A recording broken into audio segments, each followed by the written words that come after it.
राजकुमार भाटी हैं कि भाई समाजवादी पार्टी के सांसद ने वो बिल फाड़ दिया था, अगर आपको याद हो तो। मतलब इस हद तक विरोध था। आज आप विपक्ष में हैं तो आप आरक्षण के चैंपियन बने फिर रहे हैं।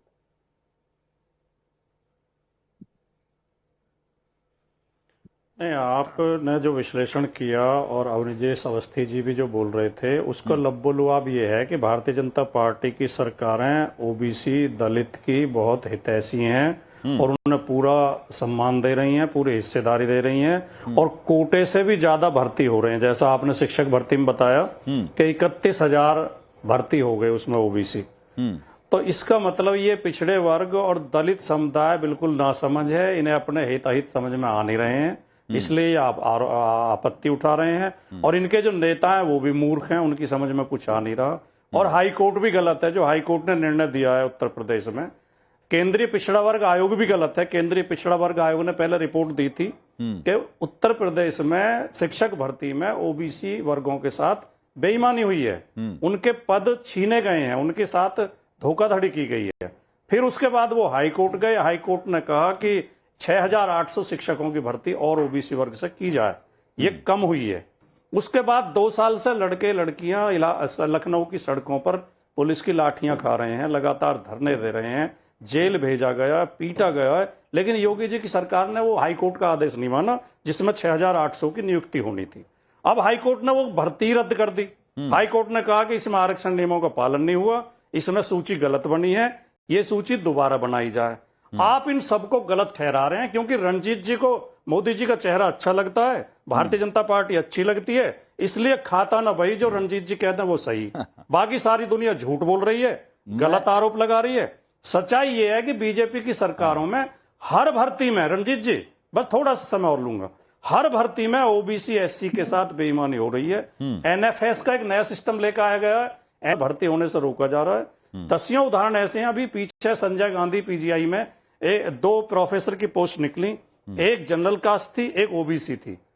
जनरल वाली भर ली गई, ओबीसी में बहुत ही योग्य लड़का था जो सर्वेश वर्मा जिसने अप्लाई किया, उसने टॉप किया सारे एग्जाम में उससे पहले, उसको एनएफएस बता के नॉट फाउंड सुटेबल, ये सुटेबल नहीं है, उसे रोक दिया गया।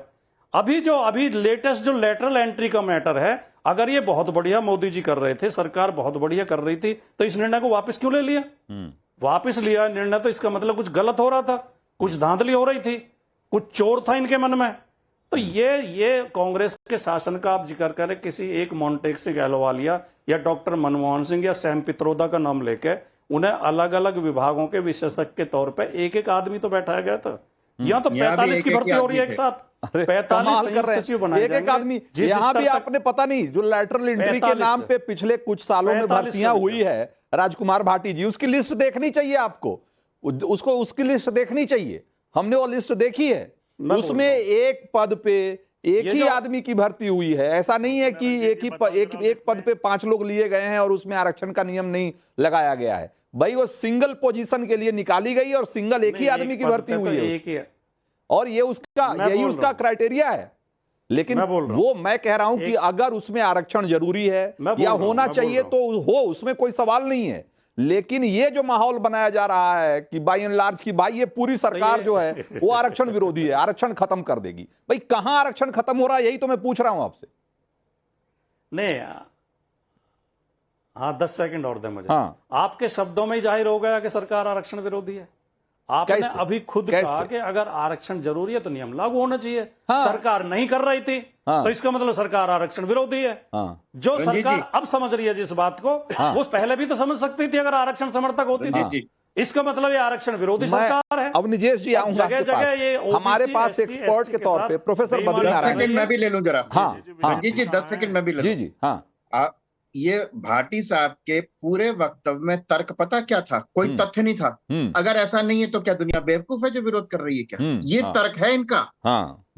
ये तर्क है, कोई तथ्य नहीं दिया। आप एक नहीं, मोंटेक सिंह आलूवालिया और सैम पित्रोदा और मनमोहन सिंह नहीं, आईजी पटेल से लेकर के नंदन नीलकर्णी तक सबने, और एक पद। और अभी भी मैं बता दूं आपको मैं कि जो रिक्तियां निकली थी वो 3 साल के लिए एक्सटेंडेबल टू 2 इयर्स, सिर्फ 5 साल के लिए डेपुटेशन पर, अस्थायी तौर पर, कोई परमानेंट नहीं था। लेकिन भाटी जी को इस देश से कोई लेना देना नहीं। उनको तो बांग्लादेश याद आता है, उनको बांग्लादेश याद आता है। लेकिन अफसोस की बात यह है भाटी आपके लिए, राजकुमार भाटी, कि ये देश आप लाख कोशिशों के बावजूद भी हिंडनबर्ग की अवस्थी जी कह रहे हैं कि मेरे रिपोर्ट पर तो ये जेपीसी चाहेंगे, हिंडनबर्ग की रिपोर्ट पर तो चाहेंगे, लेकिन अगर मान लो कोई और खबर आती है विदेश से तो उसके बारे में, ये तो विदेश की खबर है कि विदेशियों को राजकुमार भाटी जल्दी से संक्षेप। अब हमारी भी तो सुन लो, आपकी हो गई, बहुत बहुत लंबा हो गया। हाँ देखिए, तो आप कह रहे हैं कि मेरे बातों में कोई तर्क नहीं था। समस्या ये है, आपने जो पूछा उसका जवाब नहीं चाहते, मैं चुप हो जाता हूं। अब जवाब नहीं दिया ना आपने। आपने पहले सवाल का जवाब नहीं दिया, तब तो दूसरे का जवाब दोगे।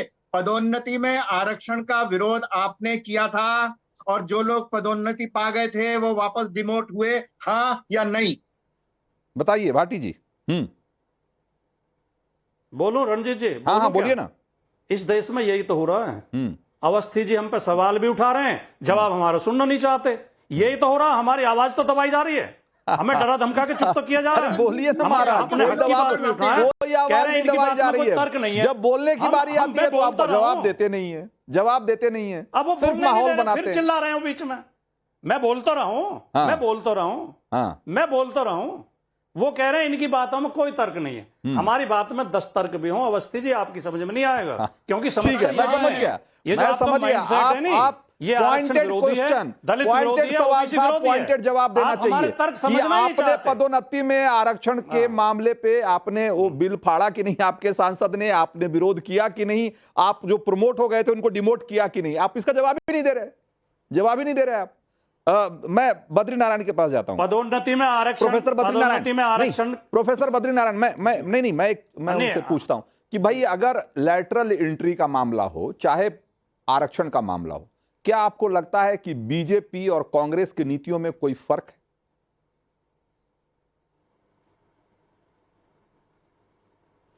देखिए रंजीत जी, मुझे लगता है कि कोई भी पार्टी इस देश में गवर्नेंस में आएगी, आरक्षण खत्म नहीं कर सकती है।